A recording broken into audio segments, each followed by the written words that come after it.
What's going on, everybody, and welcome back to the podcast. It is Drinks After Work with your girl, Shelly Nicole. How's everybody doing? Hope everybody had a great day. Happy Monday. This weekend was a very cleaning weekend, a purging weekend. Like, I threw out so much shit. I'm not even gonna hold you. I threw out so much stuff this weekend.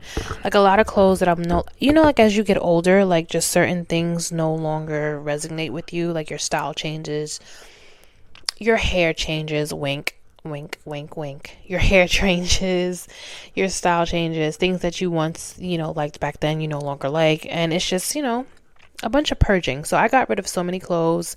I got rid of so many sneakers. I'm a sneakerhead, but I'm really more into comfort than I have been into like style. Don't get me wrong. I'm not out here wearing Skechers and shit, but nothing wrong with Skechers. Sorry for people who wear Skechers. I'm just saying it's not my style. Anyway, it's, just things changing. So I got rid of my a lot of my sneakers. I got rid of a lot of my heels. My super big, tall, 6-inch, 5-inch heels. Baby, when I tell you I used to be strutting down the street in the clubs with them things on, I used to. Keyword, used to, in capital letters. Because now, baby, give me a kitten. Kitten heel, 2-inch, 3-inch. No, okay, let me not play myself. Maybe not 2 inches. But 3.5, 4, I'm good at. But 5, 6, them big things that I used to be wearing, I ain't wearing those no more. Break my neck. Anything that like has no comfort on the sole of your foot, I got rid of that. Got rid of all of those. I got rid of some of my coats. I basically put it down, like, so in my building, a lot of us normally put things that we no longer want. We put it down in the lobby and we just put a sign that says please take. So that's what I did. I had a whole bin, and I just put on the top of the bin, take whatever you want. And I put women's sneakers, shoes, jackets, coats. And the moment I put it down there, I go back down there, it's gone. So I don't know who has a camera, who sees it, but they just take the whole thing and then they do whatever they want. So nonetheless, that's what I did this weekend. I cleaned, I mopped, I dusted, I vacuumed, you would have thought it was spring cleaning, but it's technically fall cleaning, getting ready for winter, because when it gets cold and snowy, I just don't even want to be bothered. So I did like a whole thing. I dusted my walls. I don't even know if people really do that, but I did that. I dust the walls. I wipe them down. You won't believe how much dust is on your walls, honestly. The back of the TV.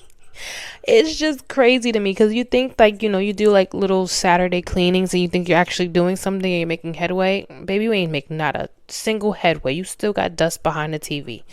My mother would be so proud if she saw how clean my apartment is right now, like super clean. I'm not saying that I'm messy, but I really went in and really like made sure I got everything out. So nonetheless, that was my weekend.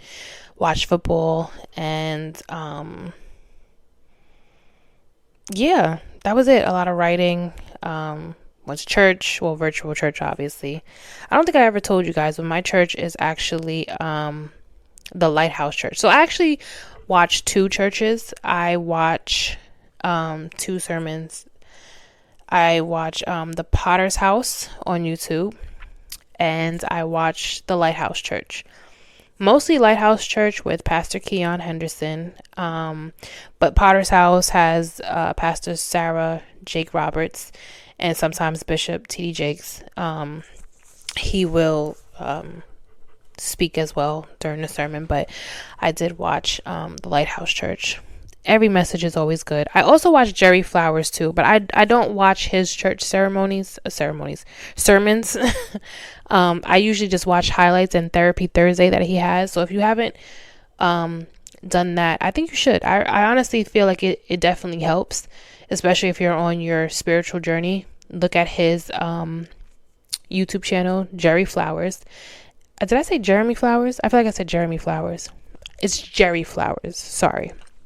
His podcast And he has Therapy Thursday, and he just talks about certain things. I think this one is like more so about relationships. I didn't watch this last Thursday. I have to catch up and watch that. But this Thursday, if you get notifications, it tells you, exactly what he's actually talking about. So nonetheless, that was my weekend. Again, I didn't do much of nothing. Worked, clean. Yeah, girl stuff. So today's episode is laying down your ground rules. Now, basically, it goes back to what I had spoke about in season 1, where I said having your boundaries and not letting anybody cross your boundaries. I think the one thing that I've learned in my singleness is, and not even just my singleness, but just in my growth, that you always have to have boundaries in every relationship that you have, whether it's friendship, familyship, that's not even a word, but whatever, familyship, intimate relationships. You really have to have boundaries with everyone, and you have to know what you expect and what is either a trigger or what you're okay with and what you're not okay with in every area of your life. So this basically came up as well because I had seen a video. I don't think anybody sent it to me. I think I was just on Instagram and the reel had popped up, and this lady said that she was going through a divorce. And the reason why she was going through a divorce after being with her husband for I don't know how many years, honestly, I don't recall what she said, but she was going through a divorce with her husband because her husband didn't live up to her expectations. Now, bear with me. Again, if you follow my Instagram, you've seen the video and you saw that I posted it. And then I asked the question, is she bugging, or is she right in how she feels? And 100% of everybody said she's a weirdo. She's bugging. And again, everybody has their own stipulations, their own rules. But nonetheless, sometimes some of the rules that some of us women and men make you sound real dumb. And it gives very much so confused. It gives very much so you're not really thinking, you're just talking out the side of your mouth. And when I watched that interview, she was talking out the side of her mouth. Literally. Probably the back of her head. Because how can you honestly sit here and say that? So her thing was she was divorcing her husband because I think he had lost his job, and she laid it down, again, ground rule, that she wanted to have a provider. And I guess the money that he was making was great. She never had to touch a bill. She never had to pay for anything. But economy is economying. Life is lifing. And he was laid off, or he was fired from his job. So nonetheless, he asked her as his wife, hey, would you take care of the bills while I'm down right now? And she basically, I guess, like had an attitude, if you want to say, because she was asked to take care of what in her mind, and in a lot of us women, our minds, that a man is supposed to take care of all the bills in the household. If you're thinking, traditional wise, or if you're thinking a man who is going to provide 100% financially and you don't touch a bill, for her, that's what her stipulations were in them meeting. And, obviously he was able to do that. But because, like I said, life was life and he lost his job. All right, whatever. So apparently she was able to take care of the bills. And it was about like a month or 2 months where they didn't have he wasn't in a job. And then he eventually found a job. She then asked him, after he got the job, his new said job, are you going to pay me back? Since I paid all the bills and I, kept us afloat for this month or 2 months that you didn't have a job, are you going to pay me back? And he looked at her like, no, why would I pay you back? And I guess that triggered her, like, oh, hell no, I'm not dealing with this. And she asked for a divorce. When I saw that video, I'm not going to hold you, it made my teeth, like, it just made me cringe. Like, miss what? What are you, huh? This man can do everything for you. He provides for you outside of financially, because given where he is right now with his circumstances, or at that time, he can do everything else. That's probably part of the reason why you married him, outside of the fact that he had money. But because it was out of his control that the job let him go, you gonna dip on him? To me, that's weird. To me, that's like, huh? Like, what? Like, you're not for real, miss. You cannot be for real. And then there'll be the same type of women who sit here and say, I'm not in the relationship for money. I'm not in it for just transactional purposes. No, but you clearly are, though. Because a part of being a provider, which I feel like a lot of us forget, especially during this time in us dating and in this moment in life when it comes to relationships, a lot of people are equating relationships with money. If you can't take care of me financially, and that means paying for my nails, my hair, my wax appointment, my lashes, if you can't pay for just my maintenance, there's nothing for us to talk about. Baby, wasn't you just paying for your maintenance just a minute ago? So what are you talking about? See, I could be different. I might be a different breed. That's just me. I've always liked my hair and my nails done. I've learned to braid my own hair. I've learned to do my own hair as I've gotten throughout I think I started braiding my own hair back in like middle school. I want to say I was like in the 7th grade, and my older cousin, she used to braid my hair a lot, but when she wasn't around, because she was in high school or towards the end of high school and she was about to go to college, I learned, and by watching her and my mother also teaching me and my grandmother how to braid, so I started braiding my own hair. But I could throw some box braids in my hair. I could throw some cornrows in my hair. I can put a wig on. I know how to. I don't do it correct. I don't do it just like the best. But laying a wig down, I know how to do all of that. But I always got my nails done. But that was a part of my own maintenance. I started to like lashes. I started getting my lashes done. I learned how to do lashes. My maintenance was always my maintenance, regardless if I have a man or not. So having that be oh, well, it's a requirement that he pays for it.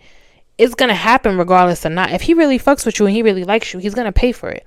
He's going to know, okay, how much is your maintenance bill for the month? $500? All right, cool. So here's $800. Hold the rest of that for the next time, or if something else happens, and go get and do what you got to do to keep your maintenance up. That's just going to come with it. But I feel like a lot of the times now, like I was saying before, we equate relationships with transactional. And if you can't, and we think that just being a provider means just having money. A guy can have all the money in the world, but he could be a douchebag. A guy can have all the money in the world and be emotionally not available to you. A guy can have all the money in the world and hit on you. Like literally beat your ass. Like, I don't understand, and I never did. And again, it's not for me to understand, and this is not a platform to criticize, but it's more of a platform to speak on things that I don't think people really realize and take accountability for, right? But stop trying to make everything transactional. And she basically made her marriage transactional. You can no longer provide for me in a sense of giving me money and taking care of the household bills, then I don't want to be with you, because nowhere was it ever recorded that I needed to pay for the electricity bill, the mortgage, they probably, if they have a house, the HOA fee, all this other stuff that may come with their bills. I never said I signed up for that. And that's what she said. I never signed up for that. You signed up for you to be with this man through thick and thin, through richer for poorer, in sickness and health. I'm confused. Did you just sit here and say this before God, but then not mean it? I'm confused. Like, what? So what was the what was the point? Baby, you could have just got yourself a sugar daddy and called it a day. Like, what if you want a provider? A sugar daddy will provide for you too. You may have to drop the drawers, but not for all of them. Like, some of them you may not have to. Some of them you may be okay with, and you could just have go on a nice little dinner date. Oh, and by the way, before I continue, what I am drinking on, I keep saying I have to remind myself to say what it is that I'm drinking on. But what I'm drinking on tonight is Santa Carolina. It is a red wine, El Prosecco. It's not Prosecco.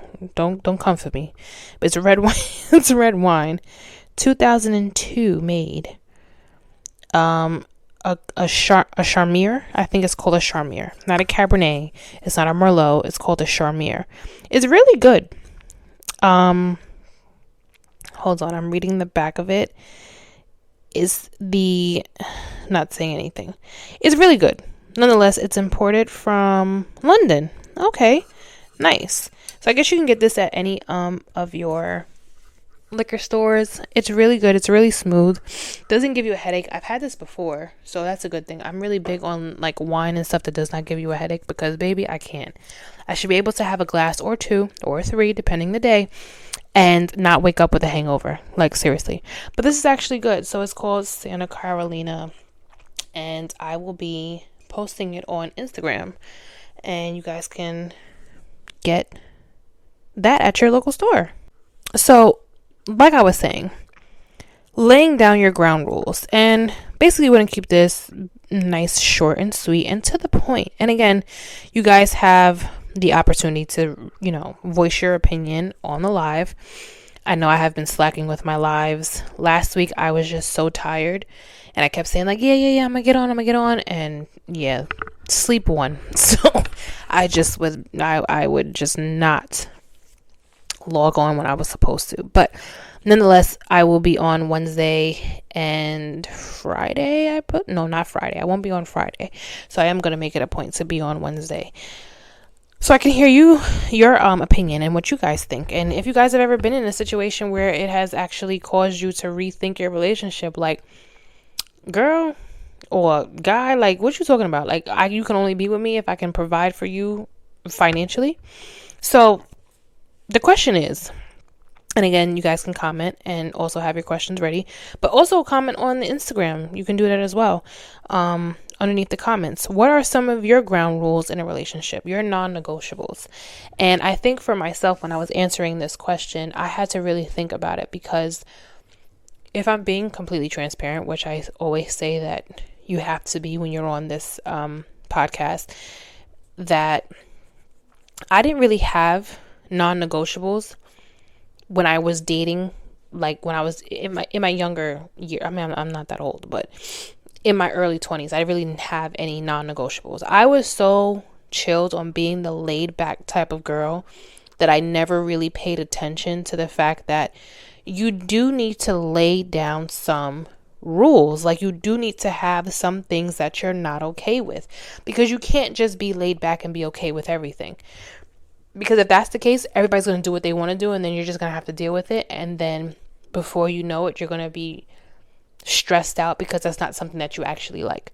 So as I got older, I put down the ground rules, and a lot of it came from experience, from other, me dating, having relationships, and me seeing what was really out there, but also what I just saw other people having to deal with. And I'm just like, baby, you got to deal with that. Like, oh no, I don't want to have to deal with this. This is not something that I'm thinking about. It's not something that I want. And I really had to come to an understanding and come to my senses, for real. But nonetheless, one of my ground rules and my reasonable expectations in a relationship, mutual trust. Like, we have to have mutual trust within each other. I understand everybody has baggage from their old relationships. I understand everybody has trauma from their old relationships. And if that's the case, and if that's something that you're dealing with, you should go to therapy, or you should be hitting the gym. You should be hitting the gym regardless. I mean, fuck a relationship. You should just be hitting the gym just because.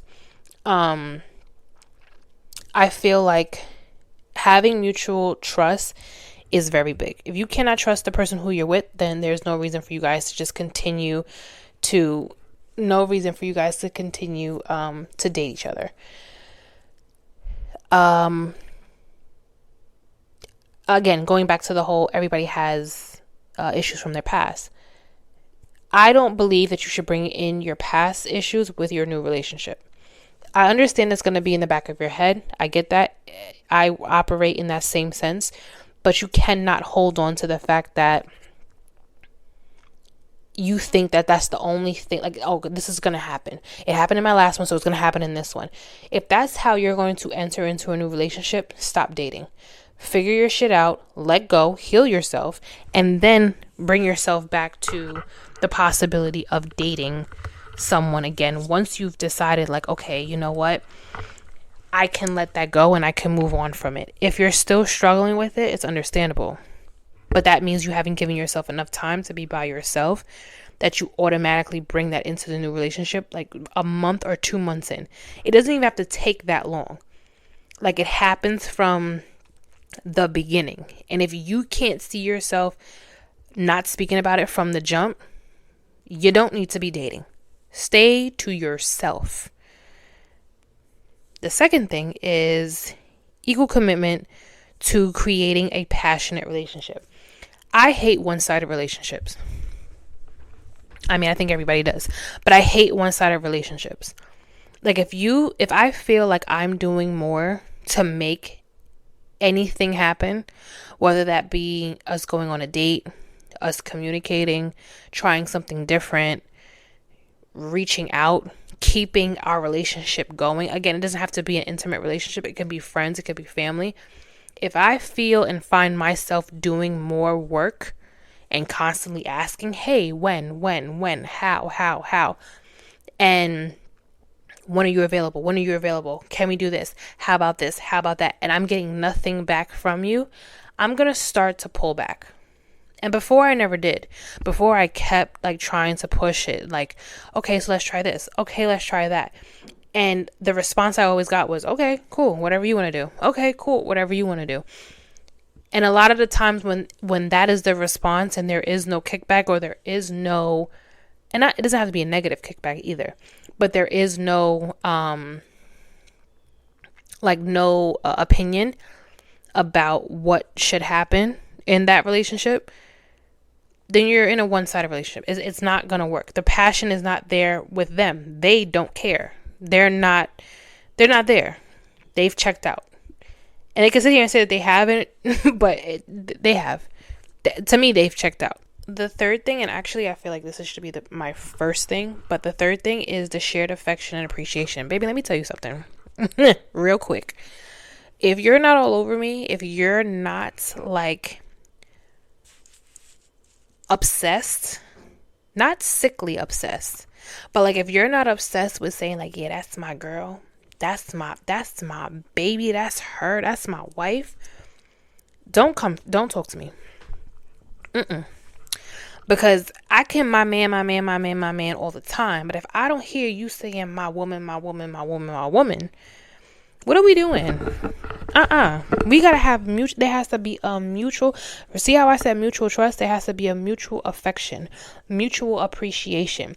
I see you doing things for me. I'm going to tell you, sweetheart, I thank you for doing this, baby. Thank you for doing that for me. I appreciate you. I see what you're doing. I'm proud of you.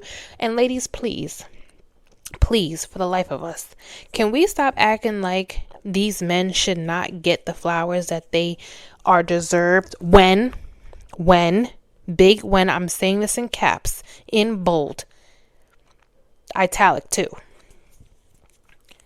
when they deserve it.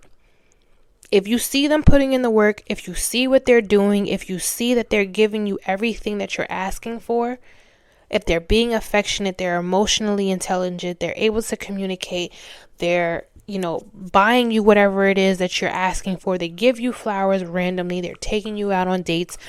They're doing things to show you that I love you. I care about you. Thank you for what you've done for me. You better reciprocate that damn energy.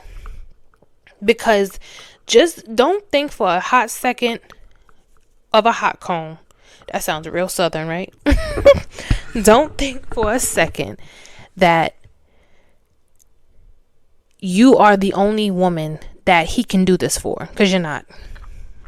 I don't care how good your coochie is. I don't care how good your head is. I don't care how good you can lay it down in the bedroom. I don't care. Just because you have all of these other good qualities of yourself, it can really hurt a man when we don't sit here and tell them that we appreciate what they have done for us. And again, when they have done, because a lot of y'all men gonna try yourselves, when y'all have shown us and given us exactly what it is that we want, because that's a part of it. Being a provider, not just financially, which old girl should have understood, but showing me that you can handle other things outside of just buying me things, that you are emotionally there for me, that I can speak to you about anything, that if the world is driving me crazy, I come to you and it all silent. It's quiet. You know what I mean? Like, if he is giving you what you're asking for outside of money, tell him that you appreciate it. There's nothing wrong with that. Be affectionate to him. If he's constantly all over you, be all over him too. There's nothing wrong with it. There's nothing wrong with you holding your man's hand. There's nothing wrong with you grabbing, massaging his shoulders. I was going to say something else. Don't do that. Well, you could do it. I'm just saying. I'm just saying. There's nothing wrong with you, again, showing your affection. You want to be kissed all over. They want to be kissed all over too. They act like they don't, because that's just, how society, when I say we, society has made men feel like they cannot express the affection that they want. A lot of them probably never had it growing up. But nonetheless, if they see the woman that they love giving it to them, a lot of the times they'll open up. They'll let they will let their guard down, and they will allow you to love them the way that they should and the way that they're supposed to. But again, shared affection and appreciation, it cannot be one-sided, because then it's going to start to feel like a job. Like, ain't no way. Like, how you can sometimes go to your job and you be putting in all this work, and you are just like busting your ass each day getting things done. Whether it's a meeting, writing up paperwork, getting, with my job, getting people through, like just handling multiple things that are required of you at the job, being on point, coming into work on time, whatever it is, right? Sometimes, majority of the time, 9.5 times out of 10, you're not going to get that appreciation from your job. And you're just going to know that, this is something I have to stick with because it's paying my bills for the time, but I can go and find me another one. It has to feel, you have to have, you're not expecting that appreciation from that job, because it's more than likely not going to happen. But the person who you're in love with, the person who you're sharing your body with, the person who you're sharing your soul with, your house with, maybe your food with, you want them to feel appreciated. You want them to see that, hey, she said thank you for that. She sees me doing that. I'm gonna keep doing it because she's acknowledged it. Or he's seen me doing this and he appreciates it and he said it, so I'm gonna keep doing it. And if you don't know how to do it, talk to someone who knows how to maneuver in that area. Maybe you never seen affection in your household. That's fine. Again, there's so many ways for us in today's society to find people who have healthy or have seen healthy relationships, or who have worked past their toxic ways and now they're in healthy marriages or healthy relationships or healthy friendships. Again, it doesn't have to be intimate. Healthy friendships, healthy family ships. That I just came up with this word. Don't come for me. That's not even a word, but just healthy relationships, period. And they've worked through it, and they've probably went to counseling. They probably had an internal feeling like, this is how you do this. This is what you need to do in order to make that happen. You know what I mean? The people who have changed and people who have done the work, really. But there are more, but I won't say more now. I will leave it for my live session on Wednesday at 6 p.m. But again, laying down the ground rules, making sure you have those ground rules set when you first start dating, letting people know what you expect, but also be realistic.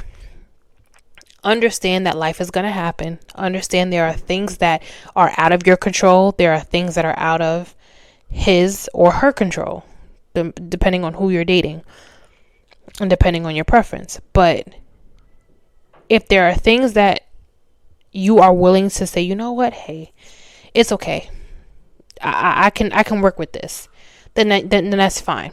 And a person losing their job should be one of them, as long as they have that ambition to keep going. They may be down for a little bit. They may have a day or two where they're just sad and they just don't know what happened, and they may be a little bit depressed. But that's when you're supposed to jump in and be the 100%, because they're at 0% right now. But if you see that they start to have that motivation to come back, to be like, you know what, let me get this work. Let me figure this out. Let me start putting in applications again. Let me start putting in resumes again. Or let me fix my resume, my resume, and let me start putting myself out there. Let me start, finding jobs again. If you see the ambition and the motivation to find another job, you could hold it down. POP, you could hold it down. Ain't nothing wrong with you doing it for a little bit. It becomes real selfish and it becomes real materialistic when you say things like what this young lady said about she wanted to get a divorce because she now had to be the provider financially when her husband lost his job. That's fucked up. But it happens. It happens probably more than we know. But I thank you guys for listening. I hope you guys have a great week ahead. I cannot believe it, but Thanksgiving is next week. I literally just had to look at my calendar like, wait a freaking minute. Thanksgiving is next week. So, yeah. I hope you guys got your turkeys. I hope you guys got your, what y'all eat, whatever y'all eating. I know some people are changing up their diet, but the turkey, the mac and cheese, the collard greens, the ham hocks, all of that, everything, sweet potato pie, pumpkin pie. Some people eat pumpkin pie, don't come for them. Apple pie, all of that. Hope you guys are ready. Hope you guys got your stomachs ready, and then going back on that detox once it's over, because then we got to get ready for Christmas. But I hope you guys have a great week. I hope you guys enjoy yourselves. Take care of your mental, take care of your physical. And whatever happened into today, leave it into today. Don't bring that shit into tomorrow. Thank you guys for listening. Later.